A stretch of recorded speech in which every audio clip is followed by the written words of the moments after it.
할렐루야. 오늘 10월 4일 주일 예배에 나오신 멍해실 전원교회 성도님들을 축복합니다. 추석 기간인데 추석 잘 지내고 있으리라 믿습니다. 하나님께서 보여주신 은혜와 축복을 거두는 복된 기간이 되시기를 다 축복합니다. 이 시간에 찬양하실 때에 찬송가 428장 함께 찬양드리겠습니다. 찬송가 428장 내 영혼의 햇빛 비치니 함께 찬양드리겠습니다. 내 영혼의 햇빛 비치니 주 영광 찬란해 이 세상 어떤 빛보다 거듭 빛나네 주의 영광 빛난 광채 내게 비춰주시옵소서 그 밝은 얼굴 배울 때 나의 영혼 기쁘다 내 영혼에 노래 있으니 주 찬양합니다 주 귀를 기울이시사 다 듣고 계시네 주의 영광 빛난 광채 내게 비춰주시옵소서 그 밝은 얼굴 배울 때 나의 영혼 기쁘다 내 영혼에 봄날 되어서 주 함께 하실 때 그 평화 내게 깃들고 주 은혜 꽃 피네 주의 영광 빛난 광채 내게 비춰주시옵소서 그 밝은 얼굴 배울 때 나의 영혼 기쁘다 내 영혼에 희락이 있고 그 소망 넘치네 주 예수 복을 주시고 또 내려주시네 주의 영광 빛난 광채 내게 비춰주시옵소서 그 밝은 얼굴 배울 때 나의 영혼 기쁘다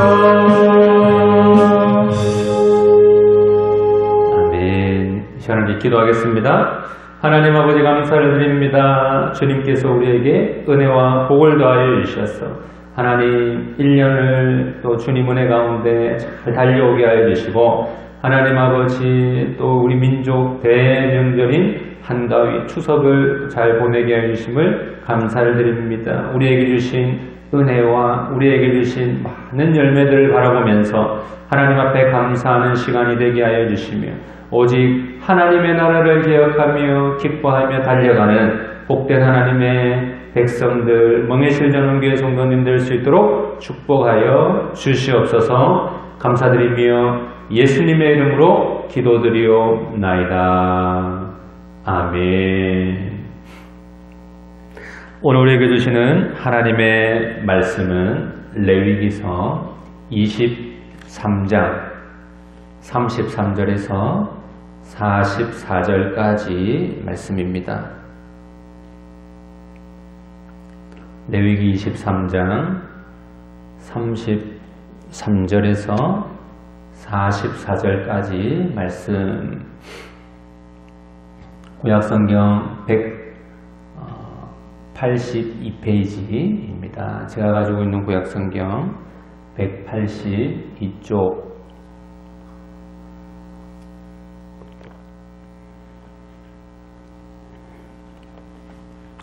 자, 성경 교독을 하도록 하겠습니다. 여호와께서 모세에게 말씀하여 이르시되 이스라엘 자손에게 말하여 이르라 일곱째 달 15날은 초막절이니 여호와를 위하여 이레 동안 지킬 것이라 첫날에는 성회로 모일지니 너희는 아무 노동도 하지 말며 이래 동안에 너희는 여호와께 화제를 드릴 것이요 여덟째 날에도 너희는 성회로 모여서 여호와께 화제를 드릴지니 이는 거룩한 대회라. 너희는 어떤 노동도 하지 말지니라. 이것들은 여호와의 절기라. 너희는 공포하여 성회를 열고 여호와께 화제를 드릴지니 번제와 소제와 희생제물과 전제를 각각 그날에 드릴지니 이는 여호와의 안식일 외에 너희의 헌물 외에 너희의 모든 서원제물 외에 또 너희의 모든 자원제물 외에 너희가 여호와께 드리는 것이니라. 너희가 토지 소산 거두기를 마치거든 일곱째 달 15날부터 이래 동안 여호와의 절기를 지키되 첫째 날에도 안식하고 여덟째 날에도 안식할 것이요 첫날에 너희가 아름다운 나무 실과와 종려나무 가지와 무성한 나무 가지와 시내 버들을 취하여 너희의 하나님 여호와 앞에서 이래 동안 즐거워할 것이라. 너희는 매년 이래 동안 여호와께 이 절기를 지킬지니 너희 대대의 영원한 규례라. 너희는 일곱째 달에 이를 지킬지니라. 너희는 이래 동안 초막에 거주하되 이스라엘에서 난 자는 다 초막에 거주할지니 이는 내가 이스라엘 자손을 애굽 땅에서 인도하여 내던 날에 때에 초막에 거주하게 한 줄을 너희가 너희 대대로 알게 함이니라. 나는 너희의 하나님 여호와이니라. 모세는 이와 같이 여호와의 절기를 이스라엘 자손에게 공포하였더라. 아멘. 여러분, 오늘 말씀의 제목은 추석에 기억해야 할 것입니다. 추석에 기억해야 할 것. 오늘 성경에 보니까 초막절이 나오는 것을 볼 수가 있습니다. 출애굽하여서 이스라엘 백성들이 40년 동안 광야 생활을 하다가 하나님의 은혜로 그들이 약속의 땅 가나안 땅으로 들어가게 되었습니다. 그 40년 동안의 고난과 40년 동안의 그 고통을 하나님께서 잊지 않게 하기 위해서 그들에게 초막절을 지켜라. 초막절이 뭐냐? 초막 하나를, 자기의 집은 원래 집은 있습니다. 근데 옆에다가 초막을 하나 지어놓고 거기에서 일주일 동안 생활을 하면서 광야 생활을 기리는 그것이 바로 초막절이었습니다. 여러분, 초막절은 추수가 끝나고 수확물이 많이 들어왔을 때에 초막절을 지내기 때문에 우리나라의 추석과도 비슷한 절기라고 할 수가 있겠습니다. 이렇게 추석과 비슷한 중요한 절기에 그들이 기억했던 것은 뭐냐? 광야에서의 고통을 기억했다라는 것입니다. 광야에서 하나님께서 우리와 이렇게 함께 해주셨지. 하나님께서 우리를 인도해 주시고 불기둥으로 구름 기둥으로 우리를 지켜주셨지. 그렇게 그들은 감사하며 나갔던 것입니다. 여러분, 초막절의 특이한 점이 뭐냐? 첫날에는 가장 좋은 열매와 종려나무 가지와 무성한 가지와 시내버드 가지를 가져다 놓고 7일 동안 기뻐하는 것이 초막절이었다. 하나님의 은혜를 기억하면서 집 옆에 텐트를 쳐놓고, 지금도 유대인들은 초막절을 지키는데 집 옆에 텐트를 쳐놓고 어느 곳에 있든지, 자기들이 세계 어느 곳에 있든지 이 초막절 광야의 생활을 지킨다라는 것입니다. 초막절의 가장 큰 목적은 무엇인가? 하나님께서 좋은 열매와 과실과 복을 주신 것을 기억하는 것도 있겠지만 그들을 광야로부터 구원하신 하나님을 기억하는 것이 첫 번째 그 초막절의 의미가 되는 것입니다. 여러분, 인간에게는 한계가 있습니다. 초막절을 지키지 않고 하나님의 인도하심과 광야에서의 하나님의 은혜를 기억해라 라고 해서 잘 기억하면 좋을 텐데, 이런 절기가 없으면 시간이 지나다 보면 다 까먹게 되는 거예요. 우리나라에도 많은 절기가 있잖아요. 설날도 있고 어린이날부터 어버이날 이렇게 쫙 됩니다. 그러나 그 날이 다 사라지고 나면 우리가 어느샌가 가족에 대한 감사를 다 잊어버리고 사는 것이 인간의 한계입니다. 그것을 하나님께서 잘 아셨기 때문에 초막절을 딱 정해놓고 그날을 통해서 여호와 하나님께 감사하라라고 주님께서 믿음의 유산으로 그 절기를 주셨다는 것입니다. 여러분, 지금 이 시대가 얼마나 우리가 좋은 시대에 살아가고 있습니까? 생활적으로 보면 그렇습니다. 우리가 신앙적으로는 지금 큰 위기를 맞이했지만 생활적으로 보면 그렇게 부족함이 없는, 예전에는 에어컨이 없는 집이 많았지만 요즘에는 에어컨이 없는 집이 없고 먹을 것이 없는 집이 없고 따뜻한 집이 없는 사람이 없고 이러한 시대를 우리가 살아가고 있는데 이것이 마치 당연한 것처럼 여겨지는 시대가 되었다는 것입니다. 그래서 우리 오늘 말씀을 통해서 초막절을 기억하면서 그리고 오늘 우리에게 다가온 추석을 기억하면서 여호와 하나님께서 우리나라를 얼마나 사랑하셨고 나를 얼마나 사랑하셨고 나의 가족을 얼마나 사랑하셨기에 지금 우리를 여기까지 인도하셨는가, 우리가 그것을 기억하고 하나님 아버지 부어주신 은혜에 감사합니다. 돌아보면 감사밖에 없습니다. 주님 앞에 고백하고 주님만을 바라보며 나아가는 저와 여러분의 복된 인생 되시기를 축원합니다. 첫 번째로 기억할 것이 있습니다. 우리가 첫 번째로 기억할 것은 심은 대로 거둔다. 심은 대로 거둔다. 추석을 지내면서 우리가 기억해야 될 것은 첫 번째, 심은 대로 거둔다. 추석은 이 초막과 같은 절기, 초막절과 같은 절기입니다. 그래서 굉장히 풍성한 열매들이 많이 있었습니다. 여러 가지 곡식에 대한 열매들이 그 가정에, 그 초막에 꽉 차게 되었다는 것입니다. 여러분, 심고 거두는 법칙은 하나님께서 우리에게 주신 제1법칙입니다. 우리가 심었을 때에 거두게 됩니다. 봄에 씨앗을 심으면 여름이 지나고 그 다음에 가을에 그 열매를 거두게 되는 것입니다. 심은 것을 거두게 됩니다. 성경 말씀에 이렇게 이야기하고 있습니다. 갈라디아서 6장 7절에서 10절까지 말씀. 스스로 속이지 말라. 하나님을 만홀히 여김받지 아니하시나니 사람이 무엇을 심든지 그대로 거두리라. 자기 육체를 위하여 심는 자는 육체로부터 썩어질 것을 거두고 성령을 위하여 심는 자는 성령으로부터 영생을 거두리라. 우리가 선을 행하되 낙심하지 말지니 피곤하지 아니하면 때가 이름에 거두리라. 그러므로 우리는 기회 있는 대로 모든 이에게 선한 일을 하되 더욱 믿음의 가정들에게 할지니라 라고 말씀하고 있습니다. 여러분, 우리가 육체에 심는 것 말고 성령으로 심을 때에 더 좋은 열매가 있다는 것을 하나님께서는 우리에게 알려주고 계시는 것입니다. 1882년에 감리구 평신도였던 윤치호 선생님이 미국에 가서 공부를 하게 되었어요.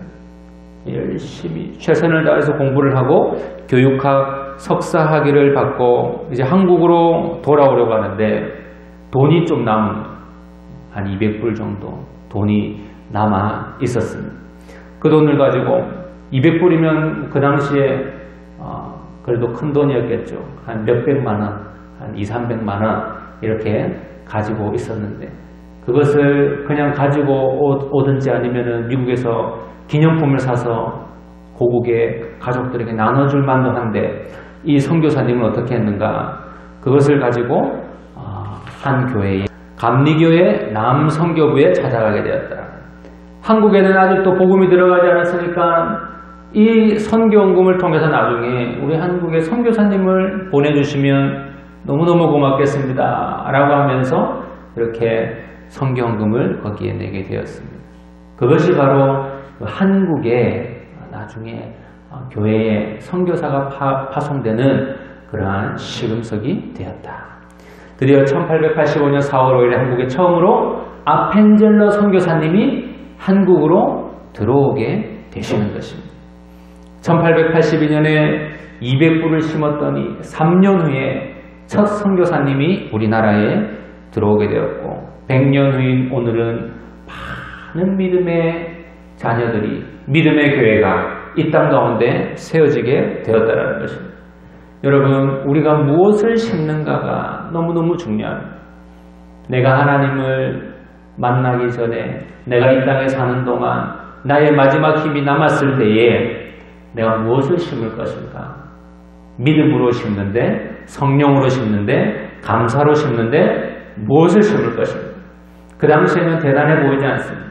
내가 이걸 심어서 뭐가 대단하게 바뀔까? 라는 생각이 들지만 그것을 하나 탁 심어놨더니 10년, 20년, 30년, 40년 후에 놀라운 하나님의 열매가 맺히게 되더라는 것입니다. 한 권사님이 간증을 하는데 조상에게 물려받은 넓은 땅이 있는데 그 땅이 그린벨트로 묶여가지고 쓰임을 받지 못하고 있었습니다. 그래서 이 권사님이 늘 그 땅을 바라보면서 하나님께 간절히 기도했다. 전부의 의지 없어서 손들고 옵니다. 주 나를 박대하시면 나 어디 가리이까? 내 죄를 씻기 위하여 피 흘려주시니 곧 회개하는 마음으로 주 앞에 옵니다. 늘 이 찬양을 부르면서 감사하면서 간절히 기도했는데 수년 후에 그 땅에 그린벨트가 풀리면서 70억을 보상받게 되었고 11조를 7억을 들이면서 그 권사님의 교회가 지어지게 되었다라는 간증을 들은 적이 있습니다. 여러분, 우리 인생 가운데 무엇으로 심을 것인가? 감사로 심고 기도로 심고 희망으로 소망으로 꿈으로 우리가 심을 때에 하나님께서 놀라운 역사를 하시는 줄 믿으시기 바랍니다. 그래서 우리는 심는 인생이 돼야 돼요. 심는 대로 거두기 때문에 우리는 심는 인생이 돼야 돼요. 우리가 추석을 맞이해서 다시 한번 우리가 가을에 많은 곡식들을 거두잖아요. 그러면서 어떤 후회를 합니까? 봄에 이것 말고 다른 거 좀 심었으면 너무너무 좋았겠다 라는 생각이 들잖아요. 많은 사람들이 저는 바라보면서 블루베리 맛있겠더라고요. 블루베리 따먹는 우리도 블루베리를 심었었으면 블루베리를 따먹을 텐데 라는 생각을 하는 것처럼 우리가 미리 심어놔야지 그 열매들을 거두게 된다라는 것입니다. 여러분, 기도는 심으면 반드시 결과를 가져오는 것입니다. 기도하는 것이 뭐냐? 어머니가 간절히 기도하고 자녀를 위해서 기도했을 때 그 자녀를 잉태하게 되고 그 씨앗을 통해 자녀가 태어나게 되는 것처럼 기도는 마치 어머니가 임신하는 것처럼 씨앗을 뱃속에 심는 것이다 라는 것을 기억하시고 심고 거두는 법칙을 우리가 잘 이해하고 복받는 저와 성도님들의 삶이 되시기를 축원합니다. 여러분, 하나님은 우리의 삶이 좋을 때만 우리의 하나님이 되시는 것이 아닙니다. 우리가 너무너무 힘들 때 뭐 해야 되는가? 씨앗을 심어야 됩니다. 기도를 심어야 됩니다. 아무것도 없을 때 심어야 됩니다. 가만히 있으면 안 되고 열심히 심어야 됩니다. 내가 할 수 있는 한 최대한 힘을 다해서 심어야 되는 것입니다. 그럴 때 하나님께서 나중에 놀라운 결과로 우리에게 역사하십니다. 여러분, 지난날을 돌이켜 보십시오. 오늘날 우리의 이 상황, 지금은 하나님 안에서 은혜를 누리지만 지난날만 돌아오면 그 시간이 광야 같았고 너무너무 힘들고 괴롭고 위험한 순간이고 위기의 순간이고 역경의 순간이고 참 괴로운 시간이었던 적이 많이 있었을 것입니다. 어떤 분들은 지금 현재 그러한 광야의 시간을 보내시는 분들도 있는지 모르겠습니다. 그때 우리가 무엇을 해야 됩니까? 여호와 하나님을 의지하고 씨앗을 심는 것입니다. 하나님을 믿음으로 고백하고 주님 앞에 나아가는 것입니다. 이스라엘 백성들은 초막절이 되면 그 고난 가운데서 위기와 역경 가운데서 함께 하신 하나님을 기억하면서 그때 심었던 씨앗을 기억하고 그때의 그 믿음을 다시 한번 돌아보면서 주님 앞에 나올 수 있었다라는 것입니다. 여러분, 오늘날 우리의 모습을 돌아보면 너무너무 부족한 것이 없습니다. 왜 그렇습니까? 하나님께서 우리나라에 큰 은혜를 주셨기 때문입니다. 그러나 그 이면에는 선배들의 희생과 고생과 사랑과 씨앗을 심는 노력이 있었다. 그 열매를 우리가 지금 따먹고 있는 것입니다. 그러면 내가 심은 씨앗의 열매는 누가 따먹냐? 우리 자손들이 따먹을 텐데 나는 무슨 씨앗을 심고 있는가? 여러분 우리 한번 돌아보시기 바랍니다. 그래서 내가 씨앗을 잘 심어서 내가 하나님 나라에 갔을 때 나의 씨앗을 통해 우리 자녀들이 어떤 열매를 따먹을지 기억을 하면서 우리가 감사하면서 심는 대로 거두는 하나님의 은혜를 이 추석 때에 우리가 잘 기억하고 나가는 저와 성도님들의 삶이 되시기를 축원합니다. 두 번째로 기억할 것은 무엇이냐? 심판이 반드시 있다는 것입니다. 여러분 추석은 초막절은 알곡과 쭉정이를 가르는 절기입니다. 필요한 것과 필요하지 않은 것을 가르는 절기. 그것이 믿음으로 보면 뭡니까? 심판입니다. 하나님의 사람과 하나님의 사람이 아닌 사람을 가르는 절기가 된다라는 것입니다. 쭉정이는 어떻게 됩니까? 초막 밖으로 던져져서 불태워지는 것이 쭉정이의 인생입니다. 추석의 가장 중요한 의미는 어떻게 보면 심판이 아닌가라는 생각을 하게 되는 것입니다. 어떤 열매를 하나님께 선택받아서 쓰임받지만 어떤 곡식은 버려지는, 속이 텅 비어가지고 버려지는 안타까운 일이 일어나게 되는 것입니다. 우리 인생에 반드시 심판이 있다. 마지막 때에 심판이 있는 것입니다. 히브리서 9장 27절 말씀에 사람이 한 번 죽는 것은 정한 것이요 그 후에 심판이 있으리니 우리 인생 가운데 심판이 있다라는 것입니다. 그 심판을 통해서 우리가 평생을 어떻게 살아왔는지 주님 앞에 점검받게 되고 하나님 앞에 돌아보게 된다는 것입니다. 어느 판사가 길을 가다가 물에 빠져 죽을 뻔한 사람을 살려주게 되었습니다. 그 사람과 좋은 관계를 맺었습니다. 친해졌습니다. 그런데 이 사람이 나중에 살인을 짓고 재판정에 나오게 된 것입니다. 그래서 그 사람을 예전에 구해줬던 판사에게 부탁을 하는 것입니다. 재판장님, 저번에 나를 살려주신 것처럼 지금도 나를 좀 살려주시면 안 되겠습니까? 저를 불쌍히 여겨주세요. 우리 친하잖아요. 그렇게 이야기하는데 이 재판장님이 뭐라고 이야기하는데 그래, 그때는 내가 너를 구원해주는 구원자였지만 지금은 내가 너를 심판하는 심판주로 앉아있다 라고 이야기를 했다라고 합니다. 여러분 하나님은 우리가 지금 기도할 때 구원주로 계시지만 마지막 때가 되면 초막이 되고 추석이 되면 마지막 때가 되면 우리를 다시 한번 돌아보고 갈라내는 심판자로 오신다라는 것입니다. 예수님께서 지금은 우리의 구세주이지만 심판자로 오십니다. 양과 염소를 가르고요 지옥과 천국을 가르고 어둠과 광명을 엄격하게 갈라놓으신 하나님께서 어느 사람은 어둠으로 가고 어느 사람은 광명으로 갈지 심판하는 초막절 추석의 때가 온다라는 것입니다. 세상에 오셔서 심판해서 우리를 구해내실 것이다 라는 것입니다. 이것이 어떻게 이루어집니까? 예수 그리스도의 십자가의 보혈을 통해 그것을 믿은 사람은 구원받고 그것을 믿지 않고 자신을 믿고 사는 사람은 결국에는 쭉정이와 같이 벌받는 인생이 된다는 것을 안타까운 것을 우리는 기억하며 나가야 되는 것입니다. 어떤 목사님이 죽게 되었습니다. 그래서 심판대 앞에서 신문을 봤는데 묻는 것이에요. 그대는 항상 선한 일을 하였는가? 아닙니다. 그대는 항상 의로웠는가? 아닙니다. 그대는 항상 깨끗했는가? 아닙니다.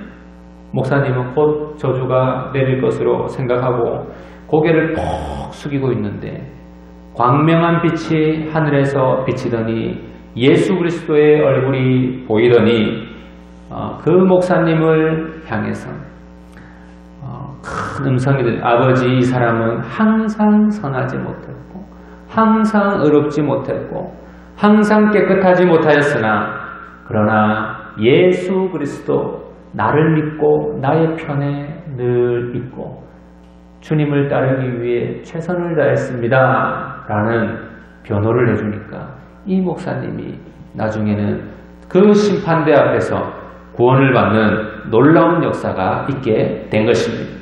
여러분, 마지막 때가 되면 종결의 때이고 모든 것이 심판의 때이지만 예수 그리스도의 은혜가 있으면 우리는 살아나게 되는 것입니다. 1928년에 헝가리에서 태어난 엘리 위젤이라는 작가가 쓴 밤이라는 책에 나오는 이야기입니다. 2차 세계대전에 유대인들이 대량 학살을 많이 당했습니다. 우리는 뉴스로 보았고 소문으로 듣고 책으로 그것을 보아서 알고 있습니다. 600만 명의 유대인을 학살할 때에 그 유대인을 학살하는데 앞장섰던 유대인이 한 명 있었습니다.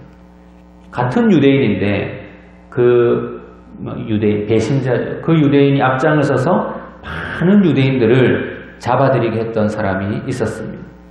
그래서 2차 세계대전이 이제 끝나고 이 아히만이라는 그 배신자 유대인이 이제 숨어 살게 되었어요. 왜? 그때문에 많은 유대인들이 죽었기 때문에 유대인 그 집단에서 비밀 경찰을 동원을 해서 이 아히만을 찾기 위해서 몇 년을 걸쳐서 전 세계를 다 뒤지는데 그 아히만이라는 배신자가 나왔는데 아르헨티나 어떤 시골 공장에 수염을 기르고 머리 모양을 바꾸고 이름까지 고쳐서 살던 아히만을 체포하게 된 것입니다. 마침내 그는 재판석에 서가지고 거기에서 재판을 받게 되는데 이 엘리 웨젤은 그의 책을 통해서 다시 한번 이렇게 묻는 것입니다. 뭐라고 묻느냐? 하나님은 어디 있느냐라고 묻습니다. 하나님은 어디 있느냐? 이 이야기를 했더니 뭐라고 대답을 하느냐? 거기에 책에 보면 하나님은 지금 아히만을 심판하는 심판주로 계십니다. 아히만은 하나님이 심판주로 올지 몰랐어요. 그런데 시간이 지나고 보니까 결국에 자기 인생에도 하나님이 심판자로 오시더라라는 것입니다. 여러분, 모든 것은 심는 대로 거두게 되는 것. 하나님의 심판이 우리 인생 가운데 반드시 있다는 것을 기억하고 우리의 남은 여생을 돌아보고 하나님 앞에 기도하고 하나님 앞에 깨어 있어서 주님 앞에 영광 돌리는 저와 우리 멍에슬 전원교회 성도님들 삶이 되시기를 축원합니다. 마지막 세 번째, 추석에 기억해야 할 것 뭐냐? 우리의 고향은 천국이다라는 것입니다. 우리의 고향은 천국이다. 추석이 되면 고향으로 다 돌아가잖아요. 자기가 태어났던 고향, 어머니가 계시는, 아버지가 계시는 고향으로 다 돌아갑니다. 근데 이 추석에 우리가 기억해야 될 것은 진정한 나의 고향은 어디인가? 우리의 고향은 하늘나라 천국이다라는 것을 기억해야 합니다. 세상에서의 고향은 바뀝니다. 세상에서의 고향은 바뀌게 되는. 지금 코로나로 인해서 고향에 가고 싶어도 못 가는 상황이 되지 않았습니까? 내가 평생을 찾아다녔던 고향도 마음의 고향인 어머니 아버지가 돌아가시면 그곳에 가지 않게 되는 것입니다. 그러나 내가 이 땅에 보내질 때에 온 그 나의 영원한 고향 천국은 여러분 언제든지 우리를 맞이하고 우리를 받을 준비가 되어 있는 곳이다 라는 것을 기억하면서 우리가 소망을 가지고 이 땅 가운데 살아야 될 줄로 믿습니다. 많은 사람들이 고향을 그리워하게 되는 것입니다. 초막절은요, 이 세상에 대한 집착을 버리고 영원한 천국을 바라보는 그러한 중요한 의미가 있다라는 것입니다. 하나님께서 이스라엘 백성들에게 초막을 짓고 살아야 하는 이유를 이렇게 말씀하셨습니다. 뭐라고 말씀하셨느냐? 너희들은 이 땅에서 나그네임을 기억하라 라고 했어요. 여러분, 우리의 인생은 나그네와 같은 인생입니다. 그래서 우리는 결국 고향으로 돌아가야 되는 인생이다라는 것입니다. 우리의 고향이 있다, 우리의 본향이 있다라는 것입니다. 나그네와 같은 인생. 해마다 추석에 고향에 찾느라고 민족 대이동이 벌어지지만 이스라엘 백성들은 영원한 마음의 고향이었던 그 여호와 하나님, 천국을 소망하면서 초막절을 짓고 하나님을 기억했다라는 것을 우리가 기억하면서 우리가 많은 친인척들을 만나지도 못하고 또 이렇게 묶여있는 이 코로나 시대의 어려운 가운데 있지만 이때 우리가 마음 깊이 생각해야 할 것은 나의 마음의 고향, 영원한 고향, 천국을 소망합니다. 하나님 아버지 나를 인도하여 주시옵소서. 늘 기도하는 저와 성도님 되시기를 축원합니다. 이스라엘 백성들은 여러분 아무리 좋은 집이 있어도 초막절이 되면 옆에다가 허름한 초막을 지어놓고 거기에서 여호와 하나님 하늘나라 천국을 바라보면서 나아갔다. 왜? 그들은 나그네 의식이 항상 있었던 것입니다. 70년 동안 로마에게 나라를 빼앗겼지요.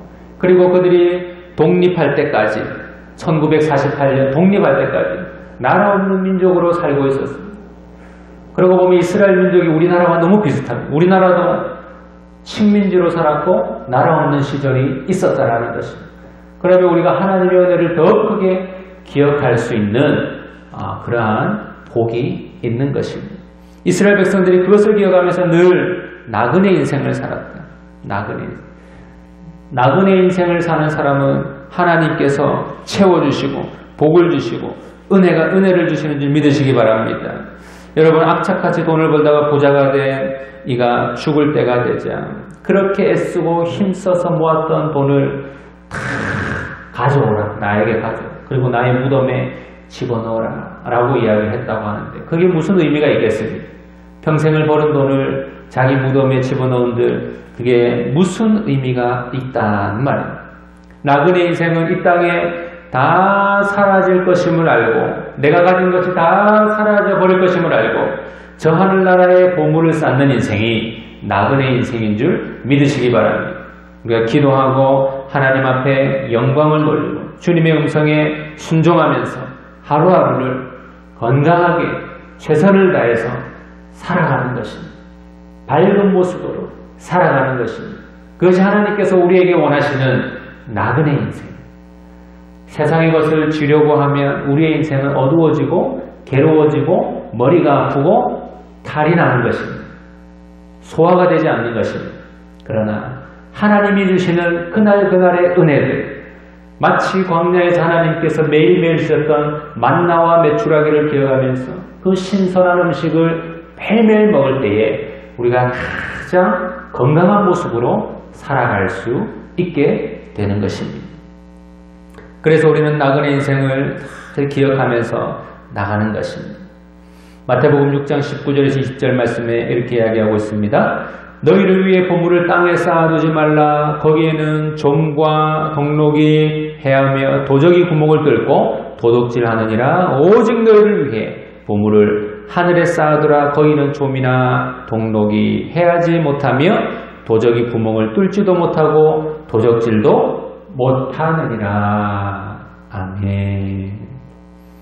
하늘나라 천국 소망을 바라보면서 나가는. 그래서 여러분 마지막으로 이렇게 우리의 고향은 천국이다.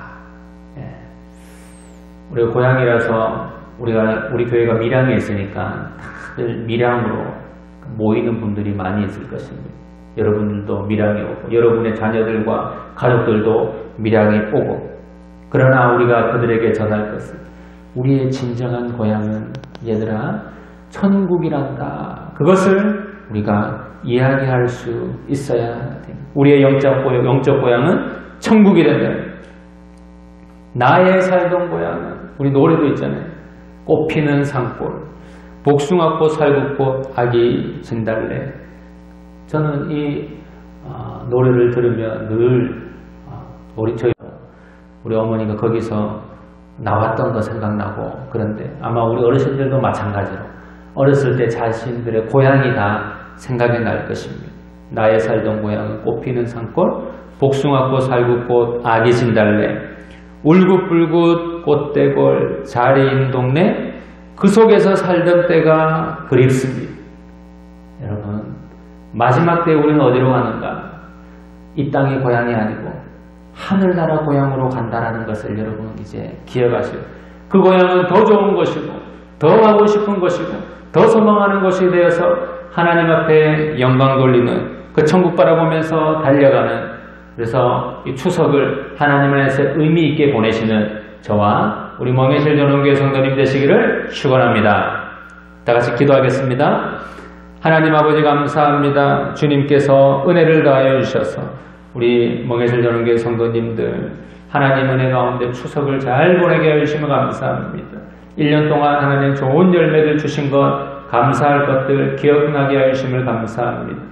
우리가 비록 힘들고 어렵고 고난 가운데 질병 가운데 있는 분들이 계시다면 하나님께서 하나님 만져주시고 그 가운데서도 감사의 기도 제목을 찾고 주님 바라보며 나아가는 복된 인생, 천국 소망을 바라보며 나아가는 복된 인생 될 수 있도록 축복하여 주시고 역사하여 주시옵소서. 감사드리며 예수님의 이름으로 기도드리옵나이다. 아멘. 우리 시간 찬양하실 때에 찬송가 429장 함께 찬양드리겠습니다. 찬송가 429장.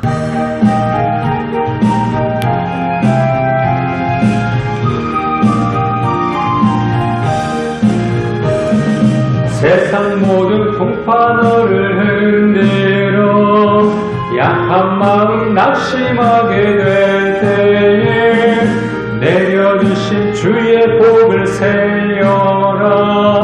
주의 크신 복을 내가 알리라. 바른 복을 세여 보아라. 크신 복을 내가 알리라. 바른 복을 세여 보아라. 주의 크신 복을 내가 알리라. 세상 근심 걱정 너를 누르고 십자가를 등에 지고 나갈 때 주가 내게 주신 복을 세여라. 두려움 없이 항상 찬송하리라. 바른 복을 세여 보아라. 크신 복을 내가 알리라. 바른 복을 세여 보아라. 주의 크신 복을 내가 알리라. 세상 권세 너의 앞길 막을 때 주만 믿고 낙심하지 말아라. 천사들이 너를 보호하리니 염려 없이 앞만 보고 나가라. 받은 복을 세여 보아라. 크신 복을 내가 알리라. 바른 복을 세여 보아라. 주의 크신 복을 내가 알리라. 아멘. 축도하겠습니다. 이제는 주 예수 그리스도의 은혜와 하나님의 사랑과 성령님의 충만하시고 교통하심이 오늘 말씀을 통하여서 추석에 생각해야 할 것, 기억해야 할 것들을 통하여서 하나님 나라를 생각하고 심판을 생각하며 하나님께서 우리에게 주신 큰 은혜를 다시 한번 돌아보면서 감사하는 기간으로 우리를 이끄시며 또 그렇게 살기로 다짐하며 돌아가는 하나님의 자녀들 머리머리 위에 지금부터 영원토록 함께 있을지어다. 아멘.